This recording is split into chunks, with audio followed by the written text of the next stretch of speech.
Friday morning, 8:47 a.m. Three black SUVs roll up to a crumbling apartment building in South Philadelphia. Tinted windows, engines humming. Four men step out. Dark suits, sunglasses, earpieces. Neighbors freeze mid-conversation. A woman clutches her purse. Kids on bikes scatter. The men move like they've done this before. Military precision. One carries a leather folder. Another speaks into his wrist. They walk straight into the building, heading for apartment 3C. They're looking for a 14-year-old boy named Deshaun Carter. His grandmother thinks he's in trouble. The whole block thinks he's in trouble, but no one knows why. What did this kid do? Here's what they don't know. 16 hours ago, in a thunderstorm, Deshaun made a choice. He helped a stranger, an old man stumbling in the rain. What he didn't know? That old man wasn't just anyone, and that one walk home was about to change everything. But before we get to those men in suits, you need to understand who Deshaun Carter really is, and why nobody ever noticed him before. Deshaun lives with his grandmother, Loretta, in a 2-bedroom walk-up. 3rd floor, no elevator. Peeling paint. Ceiling leaks when it rains hard. His father, Jamal, died 3 years ago. Construction accident. Fell from scaffolding. His mother, Angela, is in and out of rehab. Hasn't called in 18 months. Grandma Loretta works double shifts at the hospital laundry. Her hands are twisted with arthritis. Every night she comes home limping. Deshaun's routine never changes. Wake at 5:30 a.m., school at 6:30.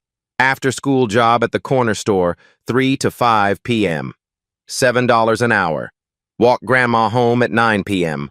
Homework, sleep, repeat. He's 14. He's been doing this for 18 months. Thursday morning, 16 hours before the men in suits. Deshaun wakes at 5:30. No alarm needed. He makes instant oatmeal for 2. Brown sugar in grandma's bowl. Plain for himself. Saves money. He counts out her pills. Blood pressure, diabetes, arthritis. The arthritis bottle has 4 pills left. Refill costs $85. They don't have $85. He checks the emergency jar. Hidden in the flour canister. $47.32. Rent is due in 8 days. They need $367 total. The math doesn't work. The math never works. His stomach knots. He thinks about money 200 times a day. At Lincoln High School, Deshaun is invisible. 2,400 students. Not one could pick him out of a lineup. He wears the same 3 shirts, 2 pairs of jeans, 1 pair of Nikes with holes in both soles. He sits in the back, gets straight A's in math and science, never raises his hand. Once his physics teacher, Mrs. Lane, stopped him. Deshaun, you scored 98% on the engineering aptitude test. Have you thought about magnet programs? I work, Mrs. Lane. She started to say something about scholarships. He walked away. She didn't ask again. After school, Deshaun works at Mr. Kowalski's corner store. 18 months now. He sweeps, stocks shelves, takes out trash, bags groceries, paid under the table. $7 an hour. No complaints, no sick days. He eats expired sandwiches Mr. K lets him take. Sometimes customers tip him for carrying groceries. $2, $3 if he's lucky. Once a lady gave him $10 at Christmas. He cried in the bathroom. The weight Deshaun carries isn't physical, it's the constant calculations. Can we afford eggs? If I walk instead of taking the bus, I save $2.75. Grandma needs new shoes. Shoes cost $40. We don't have $40. He's Googled jobs for 14-year-olds that pay $15 an hour, 23 times. No results. He's Googled how to drop out of school legally in Pennsylvania 7 times. He hasn't told Grandma about that one. At night, he lies awake. Rent plus food plus medicine plus utilities. Always more than they have. But Deshaun has one secret. Under his mattress sits a spiral notebook, filled with pencil sketches, bridge designs, building blueprints, architectural renderings. He draws during lunch, in the back of class, at night when sleep won't come. He dreams of being a civil engineer, building bridges that connect communities, buildings that last generations. He's never told anyone, not even Grandma. Dreams feel dangerous when you can't afford to eat. Thursday afternoon, 4:30 p.m. On his way to work, Deshaun passes a construction site, chain-link fence, security trailers, a giant sign, future home of the Reynolds Center for Youth Innovation, opening fall 2026. The rendering shows a gleaming glass building, outdoor spaces, a pedestrian bridge. Deshaun stops, presses his face against the fence. This is what he wants to build someday. A security guard taps the fence with his flashlight. "Move along, kid. Private property." Deshaun walks away, tries not to want things he can't have. At the store, an elderly white man enters. Late 60s, expensive coat, leather shoes that probably cost more than rent. But something's wrong. His hands tremble. His breathing is labored. He leans heavily on the counter. He buys a bottle of water, drops a $20 bill. His hands shake so badly it falls. Deshaun picks it up. "Sir, your change." The man waves him off. "Keep it." "Sir, that's 1874 back." Deshaun follows him to the door, holds out the money. The man stops, looks at Deshaun, really looks, like he's trying to memorize his face. "You're a good kid. That's rare these days." His voice is rough, emotional. "What's your name?" "Deshaun, sir." "Deshaun." The man nods slowly, takes the money, leaves. Mr. Kowalski watches from behind the counter. "That's weird. Rich guys never turn down free money." Deshaun shrugs, gets back to stocking shelves. 8:50 p.m. Deshaun walks to the bus stop, waits for Grandma Loretta. She gets off the 64 bus, limping, arthritis flaring bad today, face tight with pain. He takes her bag without asking. 15 pounds of nothing. Her lunchbox, change of clothes, library book. They walk slowly. 3 blocks feels like a mile for her. "Baby, you don't have to meet me every night. You got homework." "I'm done, Grandma." She doesn't believe him, but she doesn't argue. She needs help. Halfway home, she stops to catch her breath. "Your daddy used to walk me home, too, when he was your age, before he got tall and thought he was too cool." She smiles, her eyes water. "He had a gift, your daddy. Could see what needed fixing and just knew how to fix it. People called him at midnight. 'Jamal, my sink's busted, my door won't close,' and he'd go. Didn't matter if he was tired. Didn't matter if they couldn't pay." Deshaun knows this story. He's heard it 100 times, but he never interrupts. "You got that in you, baby. That same heart." Deshaun doesn't answer.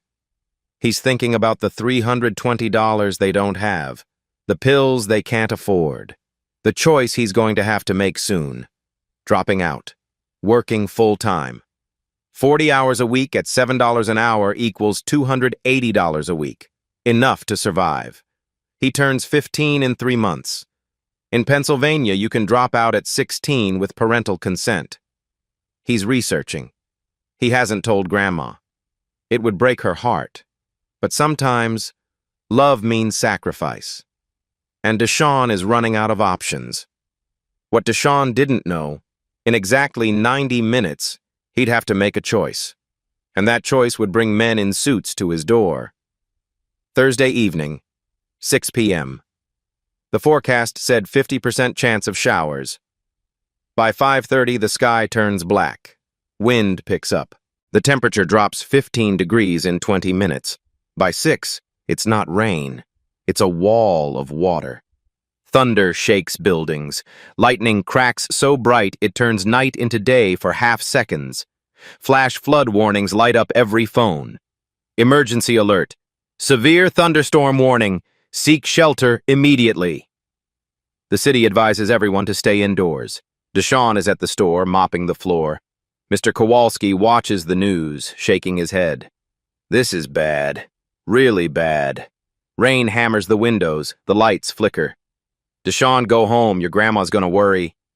But it's only, go, I'll pay you for the full shift. Deshawn pulls his hood up, thin zip-up jacket, not waterproof, the only coat he owns.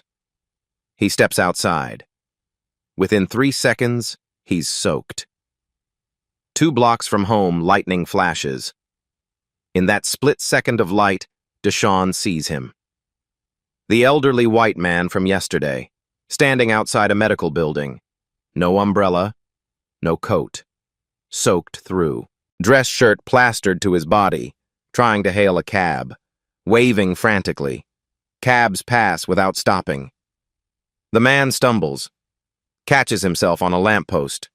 Face pale, lips slightly blue, hand clutching his chest. Deshawn's mind races. Grandma's waiting. She's probably panicking. I'm already soaked. I need to get home. He's a stranger. He's clearly rich. Look at that watch. He'll be fine. Someone else will help. But the man staggers again. His breathing, even from 15 feet away, Deshawn can see his chest heaving. He looks like Papa. That day, the day before he fell, Papa had been breathing like that. Tired. Too tired. Said his chest felt tight. Went to work anyway. Fell 40 feet the next morning. Then Deshawn notices something strange. A black Lincoln town car is parked 50 feet away. Hazard lights blinking. Driver's door opens. A man in a suit steps out holding an umbrella. The old man sees him, waves him off angrily. No, I said no, get back in the car. The driver stops. Mr. Reynolds, please. I told you I'm not going with Edwards. I'll find my own way home. The driver hesitates, retreats to the car. Deshawn is confused. Why would someone refuse their own ride in a storm when they're clearly sick? Thunder cracks. The old man's knees buckle. He goes down, catches himself on his hands, kneeling on the wet sidewalk. People rush past. Cars splash through puddles. No one stops. The man tries to stand. Can't. His arms give out. Deshawn moves before he decides to. Sir! Sir! Are you okay? He runs. Kneels next to the man, rain pouring down both their faces. The man looks up, eyes unfocused. I need to get home. Can't find my phone, I can't. His voice is slurred. He's in medical distress. Where do you live? Rittenhouse Square, 18th Street, building with the green awning. I can't remember the number. Rittenhouse Square, 12 blocks. Opposite direction of home. Through the worst of the storm. Deshawn's phone is at home, charging. He can't call 911, can't call Grandma. He looks at the town car. Sir, your driver's right there. No! The man grabs Deshawn's arm. Not with him. I can't explain, please, I need to walk home. He's not making sense, but he's desperate. And he's sick. This isn't about the storm. This is about something else. Pride? A fight? Doesn't matter. What matters? This man is going to collapse if someone doesn't help. The stakes flash through Deshawn's mind. If I walk this man 12 blocks, I'll be soaked for over an hour. Risk of getting sick. Grandma will be terrified. I might lose tomorrow's shift. We need $28. But if I walk away and this man dies, I'll carry that forever. Deshawn takes off his jacket. Thin, soaked, basically useless. But it's something. He drapes it over the man's shoulders. I'll walk you home, sir. Lean on me. The man looks at him, a long, searching look. You don't have to do this. You don't even know me. I know you need help, that's enough. Come on. Deshawn pulls the man to his feet. The man is heavy, at least 190. Deshawn is 5'7", maybe 135, soaking wet. They start walking. Behind them, the driver gets out of the car again. "Mr. Reynolds!" The old man doesn't turn around. Deshawn doesn't know it yet. This walk, this choice, this moment, it's about to change everything. Every step through that storm was a choice, and William Reynolds was counting every single one. Blocks 1 through 3. Physical battle. Rain comes in sheets, almost horizontal. Wind tries to knock them over. Deshawn's sneakers, holes in both soles, fill with water. Every step. Squish, squish. The man, William Reynolds, is dead weight. Leans on Deshawn's shoulder, breathing ragged. Deshawn's shoulder already aches. His legs burn. They've walked 2 blocks, 10 more to go. Lightning strikes close. Maybe 2 blocks away. Thunder so loud Deshawn feels it in his chest. William stumbles. Deshawn catches him. "I got you. Just keep moving." 1 foot, next foot, 1 foot, next foot. Deshawn repeats it in his head like a mantra. His teeth chatter. His hands are numb. Water streams down his face. Can't tell rain from sweat anymore. Don't let him fall. Don't let him die. Block 4. The rain lessens slightly. Still pouring, but the worst has passed. William's breathing stabilizes a little. Enough to talk. "What's your name, son?" "Deshawn, sir. Deshawn Carter." "Deshawn." William repeats it. "I'm William. William Reynolds." The name means nothing to Deshawn. He nods. Keeps walking. "You should have just called 911. This is too much to ask of a kid. Didn't have my phone. And you needed help now, not in 20 minutes. William falls quiet. Studies Deshawn's profile in the streetlight. Blocks 5 and 6. William starts talking, maybe to distract himself. Maybe because he needs to say it out loud. "I had a son once, Michael. He'd be 30 now, maybe 31. I lose track sometimes." Deshawn doesn't know what to say, just listens. Had. Car accident, 17 years ago. He was 17. Drunk driver ran a red light. Michael was coming home from a volunteer event at a youth shelter. William's voice cracks. "He was a lot like you. Kind. Saw people who needed help and just helped. Didn't think twice about it." Deshawn. "I'm sorry. He wanted to be an engineer, civil engineer, build bridges." William laughs, bitter, sad. "Ironic, right? Bridges, things that connect people. And I've spent the last 17 years building walls." "What kind of walls?" "Emotional ones. I threw myself into work, made a lot of money, started a foundation in his name, built buildings, funded programs, wrote checks, thought I was honoring him." He pauses, takes a labored breath. "But really, I was running from grief, from guilt, from the fact that I worked 80-hour weeks when he was alive and barely saw him. I missed his baseball games, his science fairs, his graduation speech. I was always too busy." His voice breaks. "And now I'm 68 and sick. And I realize I spent 17 years building monuments to my guilt. But I stopped seeing people. I stopped seeing what Michael saw. Humans who need help." They walk another block in silence, just the sound of rain and their footsteps. Then Deshawn speaks. "You're seeing me right now." William stops walking, looks at Deshawn. "What?" "You're seeing me, right now, in this moment. So maybe you didn't forget. Maybe you just needed a reminder." William's eyes water. Could be rain. Could be tears. "How old are you, Deshawn?" 14. 14. William shakes his head. "When I was 14, I was stealing cigarettes and failing algebra. You're different." Deshawn shrugs. I'm just cold and wet, sir. Let's keep moving. Blocks 8 through 10. The struggle intensifies. They're in Center City now. Streetlights brighter. More people, though still not many in this weather. William's pace slows. He's exhausted. Every step is a fight. I'm sorry. I'm slowing you down. Don't be sorry. Just keep walking. A car passes, splashes them with a wave of gutter water. Deshaun closes his eyes, keeps moving. His whole body is shaking, not just from cold, from exhaustion. He's been on his feet since 5:30 a.m. It's after 7 p.m. now, but he doesn't stop. William notices. You're limping. Hole in my shoe, it's fine. William looks down, sees Deshaun's soaked, beat-up Nikes. His face changes. Shame. Realization. Something else. Deshaun, why are you doing this? You could have walked away. Most people did. Deshaun thinks about it.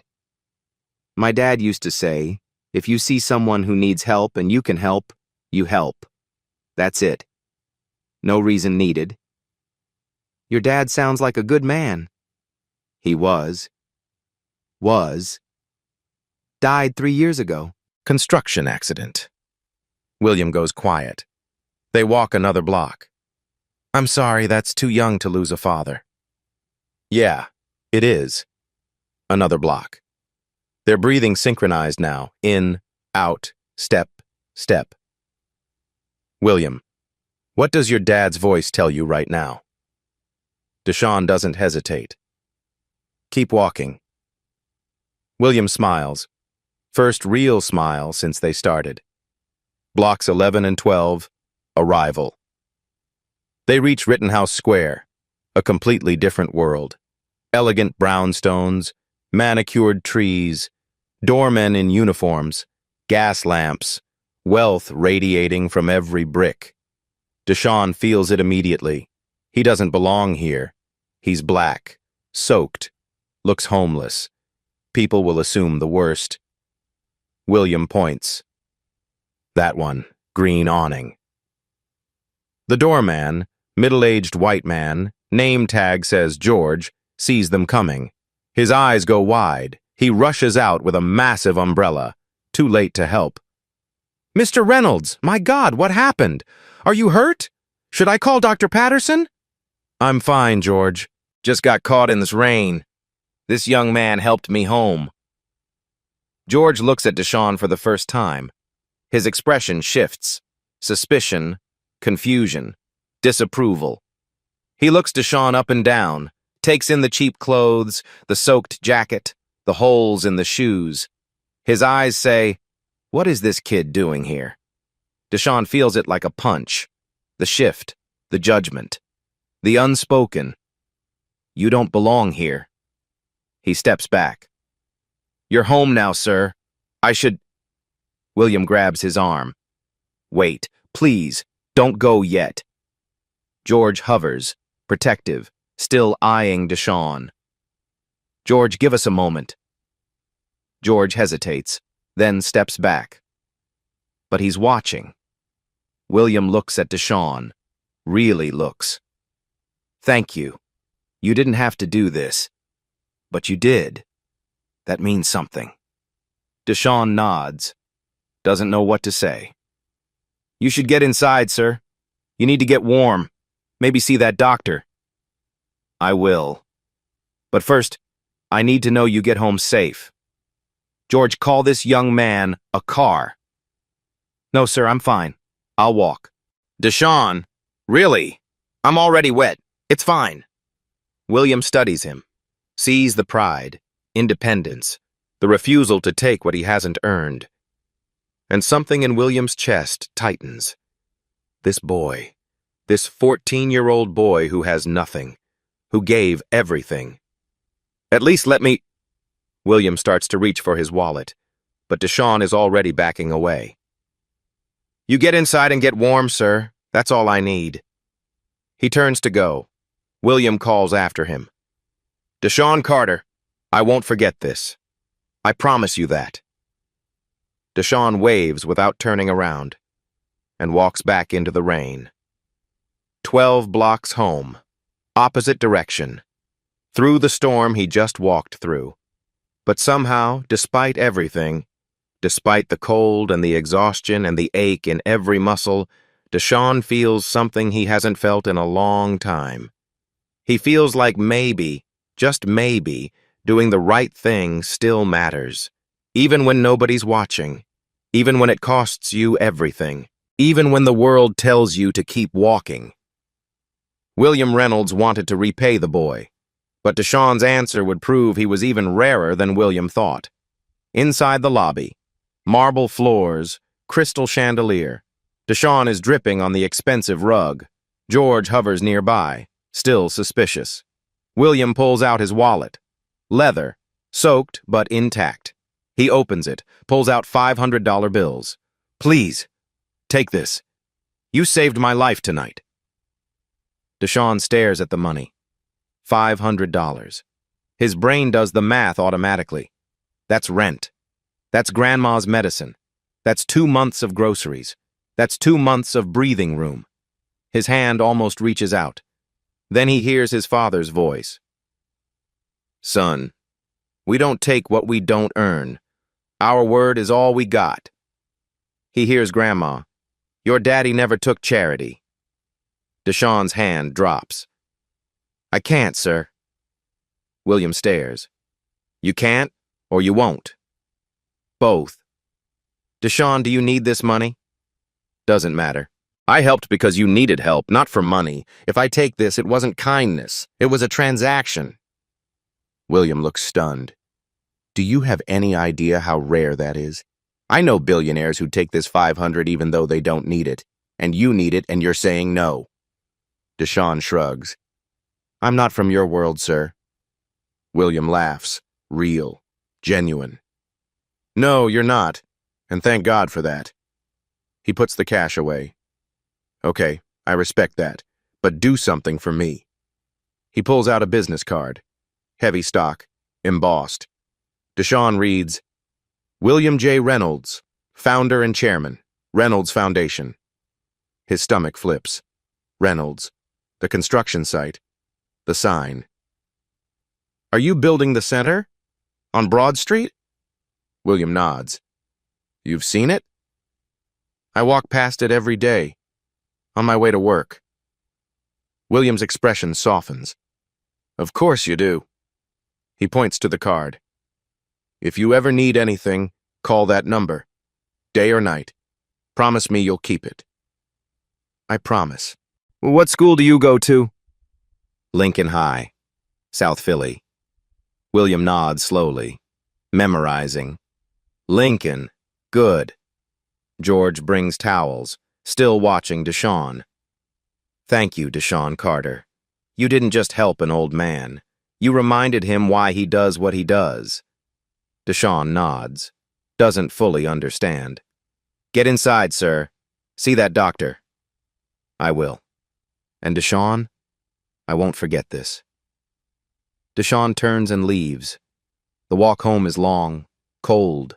His teeth chatter. His shoulder aches. His feet are numb. But he feels something strange. Light. Like something shifted. He looks at the card. William J. Reynolds, billionaire.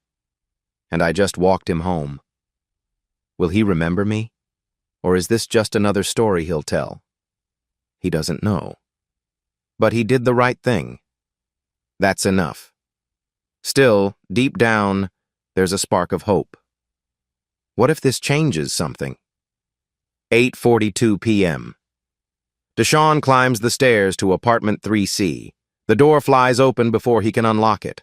Grandma Loretta stands there, face tight with fear. Where were you? Grandma, I called the store. Mr. K said you left 2 hours ago. I thought you were hurt. She sees how wet he is. Anger melts. Baby, what happened? She pulls him inside, wraps him in a blanket, makes him strip out of his wet clothes right there. I helped someone, Grandma. An old man. He was sick. I walked him home.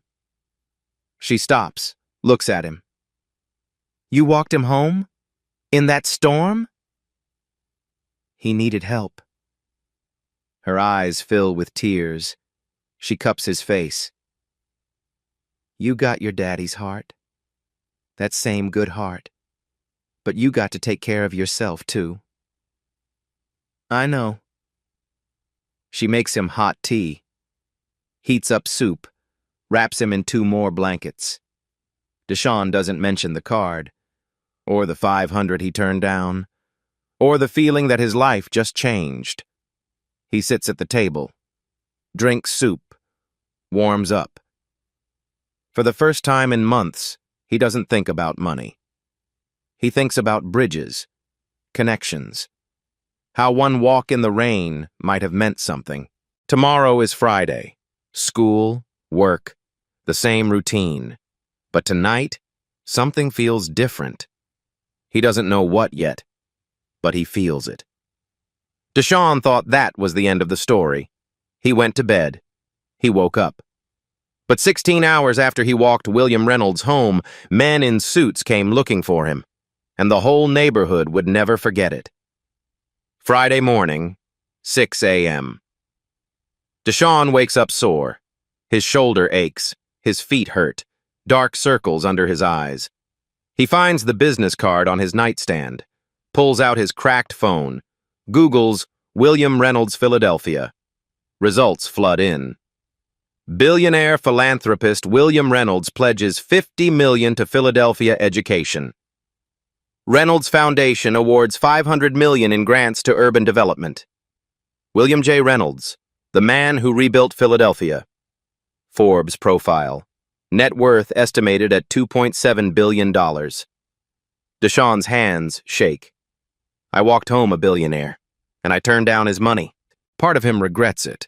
Part of him is proud. Mostly, he's just stunned. Deshawn, you're gonna miss the bus. He pockets the card, tells himself, it doesn't matter. He's probably already forgotten about me. But Deshawn has a fever this morning, 100.2. Grandma makes him stay home. He's lying on the couch, wrapped in blankets, half asleep. Grandma is in the kitchen making tea.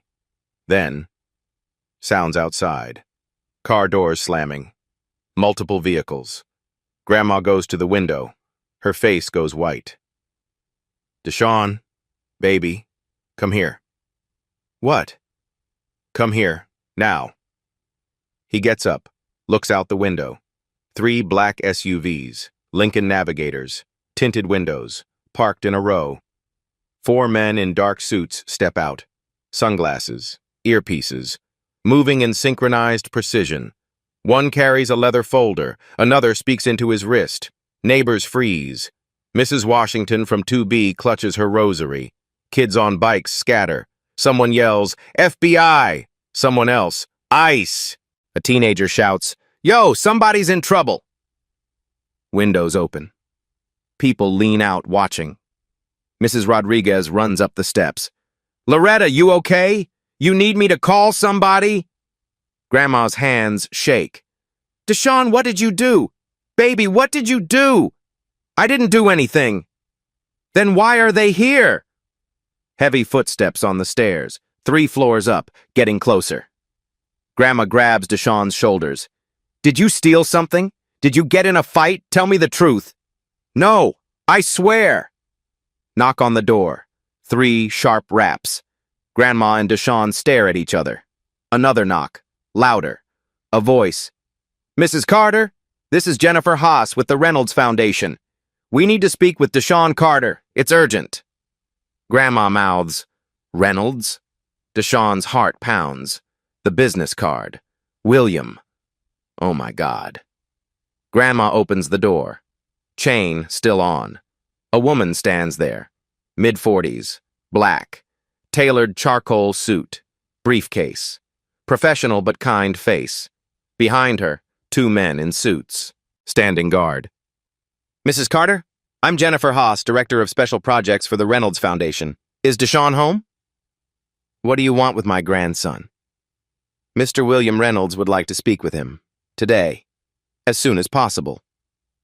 Is he in trouble? Jennifer smiles. No, ma'am. The opposite, actually. May we come in? But when Deshawn met William Reynolds on Saturday morning, he learned the truth, and the truth was bigger and more heartbreaking than he could have imagined. Inside the apartment, Grandma lets Jennifer in. The two men stay outside.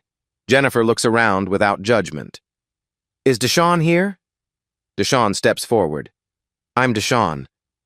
Jennifer's face softens. Mr. Reynolds would like to meet tomorrow. Saturday, 10 a.m. Would that work? Why? He'll explain, but he asked me to give you this. She hands him an envelope. Thick, cream-colored. Reynolds Foundation logo. Open it. Inside, a handwritten note. Deshawn, you asked for nothing. That's why I want to give you everything you need. Tomorrow we will talk about your future. W.R. Below that, a check. $5,000. Memo. For rent, medicine, and peace of mind. Grandma gasps, covers her mouth. Deshawn can't breathe. Mr. Reynolds wanted you to have that now. No strings. We'll send a car at 9:45 a.m. tomorrow. Jennifer leaves. Car doors. Engines. Silence. Outside, neighbors gossip loudly. Grandma looks at the check, looks at Deshawn. Baby, what did you do last night? I just walked him home, Grandma. She starts crying. Your daddy is so proud. Deshawn hugs her. He's crying too. Saturday morning, 9:45 a.m. Black Mercedes pulls up. Driver opens the door. Deshawn wears his best clothes, khaki pants. The button-up shirt is slightly too big. Borrowed shoes. Grandma kisses his forehead. You be polite. You represent our family. I will. The car goes to Broad Street, to the construction site, the Reynolds Center. They pull through security, stop at a trailer marked Administration. Jennifer meets him. Mr. Reynolds is inside. Inside, blueprints on every wall, 3D models, renderings. At the center table, William Reynolds, gray slacks, navy sweater. He looks better than Thursday, but still tired. He turns. His face lights up. Deshawn, you came. Yes, sir. Did you cash the check? Yes, sir, thank you. It wasn't enough. Sit, please. They sit. Jennifer stands nearby. I owe you an explanation. About Thursday night. About why I refused my driver. You don't owe me. I do. Because what I'm about to ask requires you to understand who I am. He takes a breath. Thursday afternoon, I had a doctor's appointment. Cardiologist, heart disease, advanced. He taps his chest. He told me I have 6 months, maybe a year. There's no surgery, no cure, just management. And time. Deshawn's stomach drops. Let me finish. I'm 68. I've built companies. Started a foundation. I lost my wife 10 years ago. My son was 17 years ago. And when the doctor said I was next, I felt relief. His voice cracks. Relief. Because I'm tired, Deshawn. Tired of being angry. Tired of throwing money at problems. Tired of waking up alone wondering what it was all for. William pulls out a photo, slides it across. A teenage boy, white, brown hair, bright smile, holding a model bridge. My son, Michael, died when he was 17. Senior year, coming home from volunteering. Drunk driver ran a red light. Deshawn stares at the photo. Michael wanted to be a civil engineer, build bridges. He'd explain physics to me even though I didn't understand. William smiles through tears. He believed infrastructure was about connecting people, making sure everyone had access to opportunity. He'd say, Dad, what's the point of building something if the people who need it most can't reach it? Deshawn's throat tightens. After he died, I spent 17 years building things in his name. This center, scholarships, projects. I thought I was honoring him. But really, I was avoiding grief, avoiding the fact that I worked 80-hour weeks when he was alive and barely knew him. William looks at Deshawn. So Thursday night, I did something stupid. I told my driver to leave. I sent my assistant away. I walked into that storm thinking, if this is how it ends, fine. He pauses. But then you appeared. 14 years old, soaking wet, shivering. You took off your jacket and put it on my shoulders, said, "I'll walk you home, sir." His eyes water. And I realized, I don't get to quit. Not yet. Because if a kid who has nothing can give everything, what am I doing giving up? He looks directly at Deshawn. You're exactly who Michael would have been at your age. Kind, selfless. You see people. You see what needs fixing and you just fix it. Silence. You didn't just save my life. You gave me a reason to fight for the time I have left. And I want to spend that time doing what Michael would have wanted. Building bridges. William slides another folder across. Here's the truth. I'm not doing this because I feel guilty. I'm not doing this because you're charity. I'm doing this because for the first time in 17 years, I feel like I can breathe. Like maybe Michael's death wasn't meaningless. Like maybe, if I can help you, his dream lives on. Tears stream down his face. I want to offer you something, Deshawn. But understand, this isn't charity. This is me trying to do what my son would have wanted. This is me trying to build a bridge between his memory and your future. Between what I lost and what you could become. He reaches across the table. Will you let me? Deshawn can't speak. His eyes burn. He's crying. I don't know what to say. Don't say anything yet. Let me tell you what I'm offering.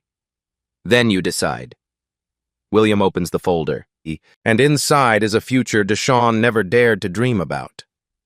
What William Reynolds offered wasn't just money. It was a future Deshawn didn't know he was allowed to dream about. William opens the folder. Official documents. Legal letterhead. This center opens September 2026. 1 year from now. It will serve 500 students. Full scholarship, tuition, meals, supplies, everything. Focus on engineering, technology, skilled trades, architecture. He slides the first page across. I'm establishing the Michael Reynolds Memorial Scholarship. Full ride to any university in the country. 4 years undergrad, 4 years of graduate school if you want, plus a $50,000 annual stipend for living expenses and family support. Deshawn's breath catches. $50,000 a year? Yes. So you can focus on school instead of working 3 jobs. William slides another page. Total scholarship value over 8 years, approximately $1.2 million. You'll be the first recipient.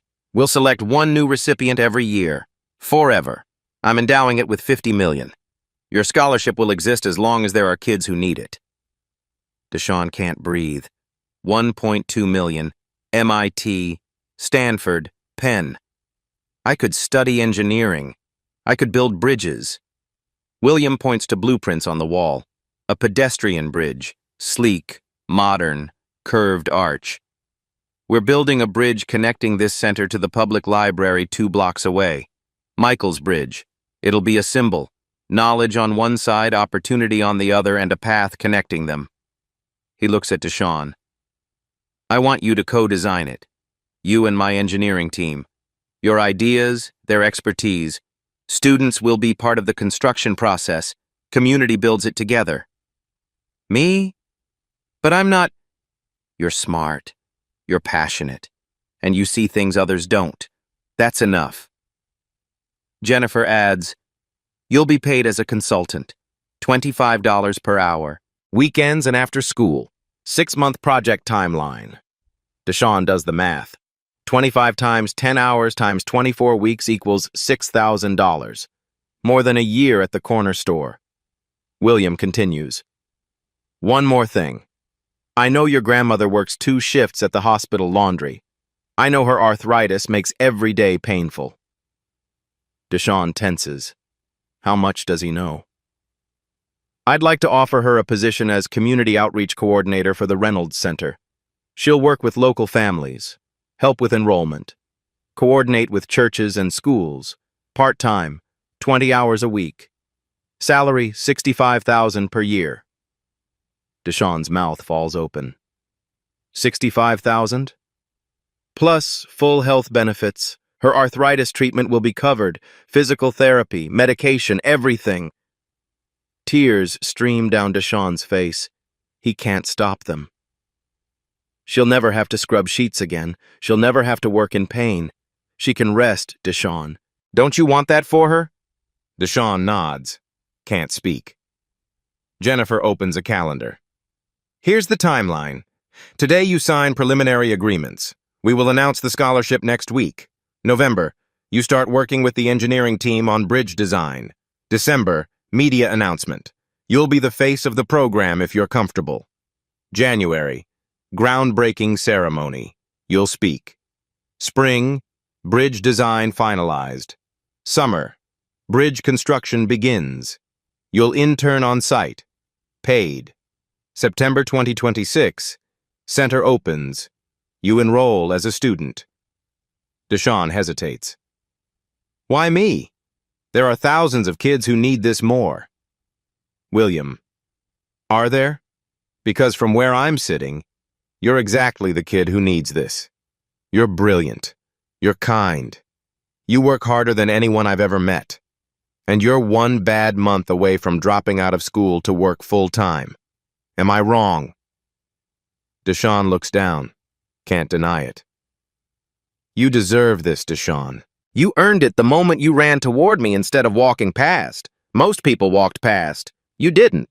That says everything. Jennifer lays out the contracts.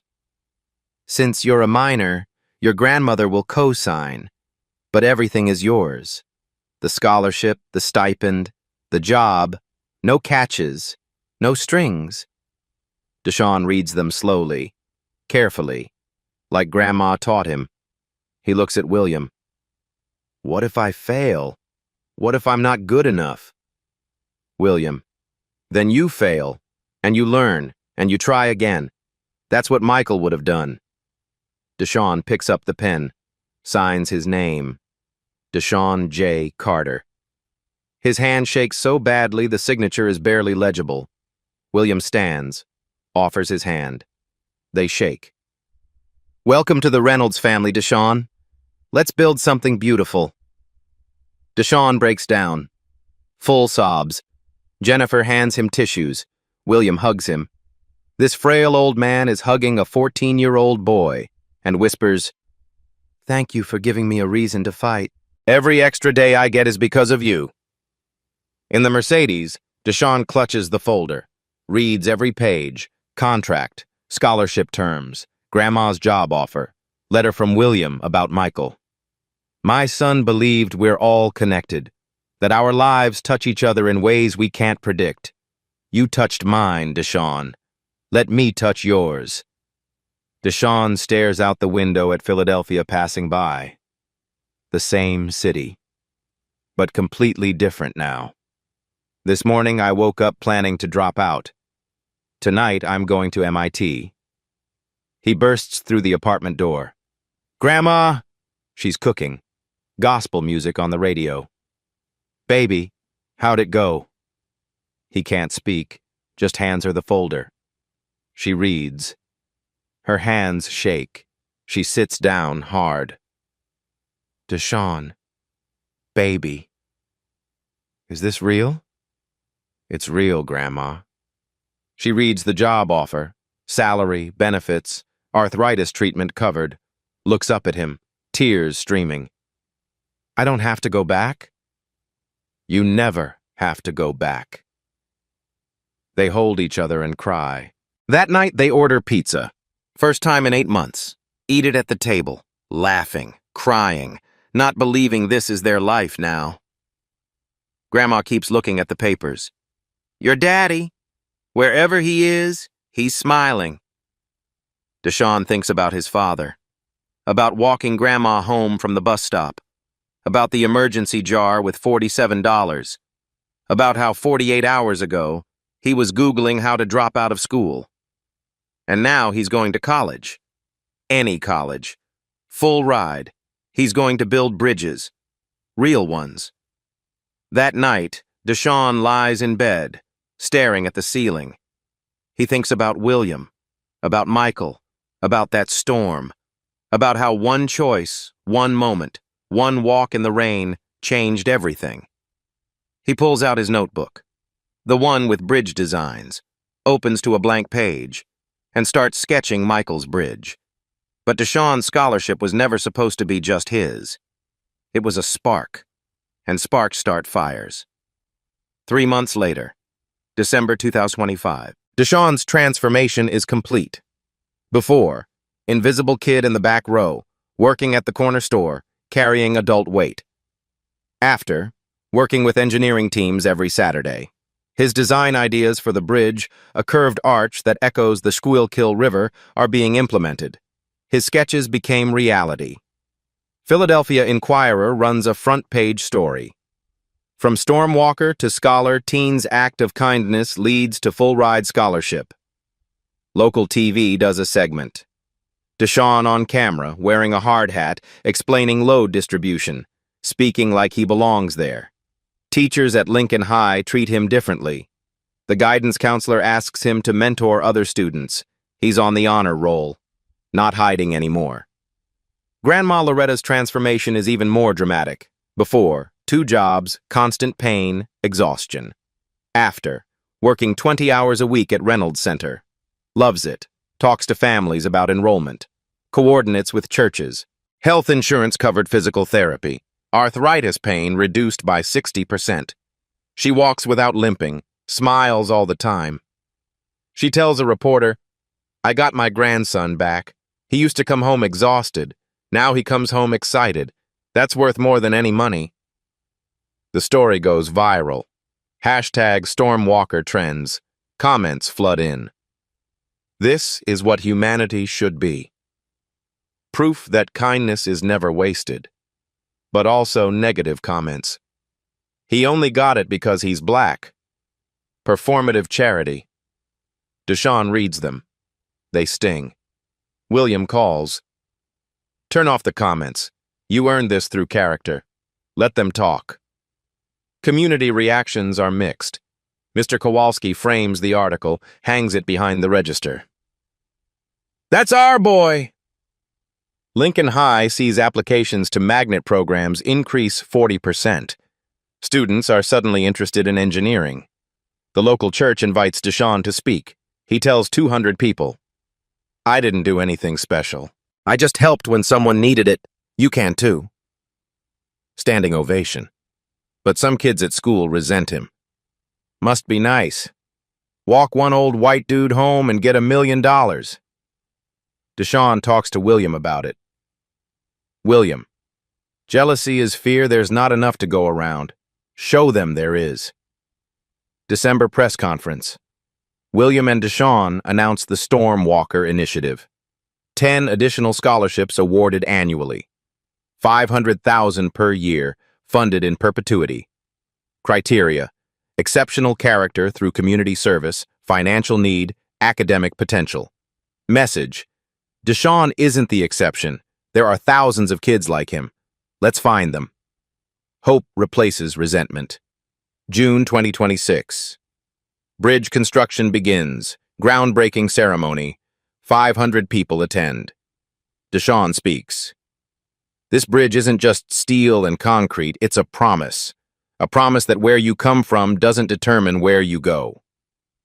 Applause echoes. William stands next to him, visibly frailer but smiling, using a cane now, but present. Construction crew, 60% local hires, jobs created, paychecks to families who need them. August 2026. The center nears completion. 500 students enrolled for the first year. Wait list of 1,200. 11 Stormwalker scholarships awarded. 150 local jobs created. $8 million invested in South Philadelphia. 25 Lincoln High students receive scholarships to other programs inspired by Deshaun. The national media picks it up. NPR feature, How One Act of Kindness Created a Movement. Other cities reach out. Can you replicate this model? Unexpected ripples spread. 2 other Philadelphia billionaires announce youth centers. Both credit the Reynolds model. Corporate partnerships form. Google donates computers. Comcast donates internet. Construction firms offer internships. The bridge gets a nickname, the Stormwalker Bridge. The city council makes it official. Tour groups visit the construction site. It becomes a symbol. September 2026. Reynolds Center opens. Ribbon-cutting ceremony. The mayor speaks. William speaks. Deshaun speaks. 500 students walk through the doors on the first day. Deshaun is one of them. Sophomore now. 15 years old. But he's not just a student. He's a symbol. A reminder. A promise kept. The community knows it. Crime down 18% in surrounding blocks. High school graduation rates up 12%. Numbers don't lie. 1 act of kindness. 1 walk in the rain. 1 choice. And an entire community transformed. 1 year after the storm, Deshaun stood on the bridge he helped design. But this time someone else needed help. And he knew exactly what to do. September 2027. 1 year after opening. The Reynolds Center is thriving. 500 students enrolled, 50 staff members, dozens of programs running. College acceptance rate? 87% for the first graduating class. 32 Stormwalker scholarships awarded over 2 years. Community impact? Measurable. Crime down 18%. High school graduation rates up 12%. William Reynolds is still alive, defied the 6-month prognosis. Treatment bought time, not a cure, but time. He's frailer, uses a cane, needs oxygen sometimes, but he's present, attends every center event, knows students by name, watches Deshaun like a proud father. He tells reporters, "I was ready to die. Deshaun gave me a reason to live. Every day I wake up is a gift he gave me." The Stormwalker Bridge is complete. Officially named, beautiful curved pedestrian bridge, LED lit at night. Plaque at the entrance, dedicated to Michael Reynolds, 1987 to 2007, and Deshaun Carter, who reminded us that the strongest bridges are built with human kindness. It became a landmark. People take photos. Tourists visit. A rainy evening. September 2027. Deshaun, now 15, sophomore at the center, is walking home after the robotics club. It's raining. Not a storm. Just steady rain. He's crossing through Rittenhouse Square, the fancy neighborhood where William lives. He visits sometimes. They have dinner. Talk about bridges and life. He sees her, a girl, maybe 13, struggling with an elderly woman at a crosswalk. The grandmother has a walker, can barely move, traffic is impatient, honking. The girl looks overwhelmed, embarrassed, near tears. Deshaun stops. "Need help?" The girl looks up, suspicious. "We're okay. I got time." He helps the grandmother across, walks them 2 blocks to their building, carries the grandmother's bag. The girl asks, "Why'd you do that? We're strangers." Deshaun smiles. "Someone did it for me once. Changed my life." He hands her a card, Reynolds Center for Youth Innovation. "If you ever need help, school, tutoring, college applications, anything, call that number. Tell them Deshaun sent you." The girl takes the card, confused but grateful. "Thank you." Deshaun walks away. He crosses the Stormwalker Bridge, stops in the middle, looks back at the center, glowing with light and life. His phone buzzes. Text from William. "Dinner Thursday? I want to hear about your MIT application." Deshaun smiles. Texts back. "Yes, sir. 6 p.m.? He looks up at the rain. Remember that night? The cold, the fear, the choice to help. People ask me all the time, do you ever regret turning down that $500? And I tell them, I didn't turn down $500. I invested it. I invested it in believing that doing the right thing matters, and the universe paid me back 1,000 times over. He continues walking, the bridge behind him. The center is glowing, the city lights reflecting in puddles, rain falling softly. And somewhere, he knows his father is smiling. So I'll leave you with this. If you see someone struggling, in a storm, on a street corner, in a classroom, stop. Help. You never know what that moment might mean. Maybe you won't meet a billionaire. Maybe no one will write a story about you. But I promise you this. Kindness creates ripples. Small acts become big waves. I was just a kid who walked an old man home in the rain, and it changed everything. Not just for me, for my grandma, for 500 students at the Reynolds Center, for every person who heard this story and decided to be a little kinder. So be someone's storm walker. You never know what happens next. If this story inspired you, share it with someone who needs hope today. Hit that like button. Subscribe to Black Tales Stories for more stories like this. And drop a comment. What's one act of kindness you'll do this week? Because the smallest gesture can change everything.